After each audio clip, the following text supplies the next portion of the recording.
What if I told you the oldest true crime cases on Earth weren't in court records? They were hidden in myths, complete with motives, cover-ups, and suspects no one ever questions. Tonight we're doing something different. True crime short recaps, but the cases come from mythology and folklore. We'll treat each story like an investigation. Victim timeline, suspect list, motive, opportunity, the missing evidence, and the twist nobody talks about. These aren't just bedtime tales.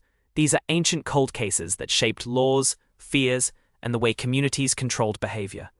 And as we go, I'll give you actionable ways to retell any myth like a true crime episode, so you'll never hear these legends the same way again. Before we open the first file, here's the framework we'll use, because this is what makes short recaps hit like full investigations. Case file format. Use this for any myth. 1. The victim and vulnerability.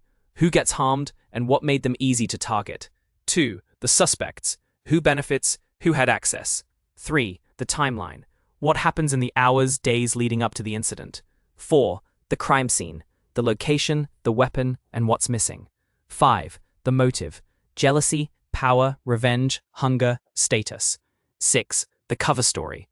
What explanation does the community accept? 7. The red flag detail. One line in the myth that changes everything. 8. The modern takeaway. What this story trained people to do. Avoid a place, obey a rule, fear an outsider, distrust a woman, respect a boundary. Also, in myth, monsters are often what a society calls a criminal when it can't or won't say the real thing out loud. Let's begin. Case 1. The Labyrinth Disappearances. The Minotaur, Crete. 1. Victim and vulnerability. The victims are not one person. They're a schedule. 7 youths and 7 maidens, sent on a recurring basis. That matters because patterns are how investigators catch predators. These victims are vulnerable because they're politically powerless, hostages disguised as tribute. 2. Suspects. King Minos, the one collecting tribute. Daedalus, the architect who designs the holding structure. The Minotaur, the alleged creature doing the killing. The Cretan state, guards, handlers, anyone who controls access to the labyrinth. 3. Timeline. Athens loses a war. The punishment becomes a ritual shipment of teenagers. A ship arrives.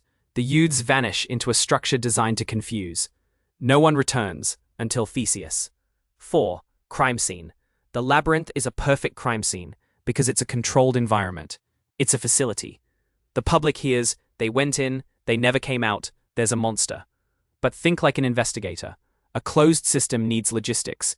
Food, water, waste removal, entry protocols. A single beast can't run a prison without infrastructure. 5. Motive. Power and deterrence. The point of sending young people isn't just death, it's terror. It's to break a rival city psychologically. 6. The cover story. A monster. Always a monster. A monster is convenient because it ends questions. If the killer is a beast, you don't have to investigate leadership, soldiers, or the prison system. 7. Red flag detail. Daedalus, a human, designs the labyrinth.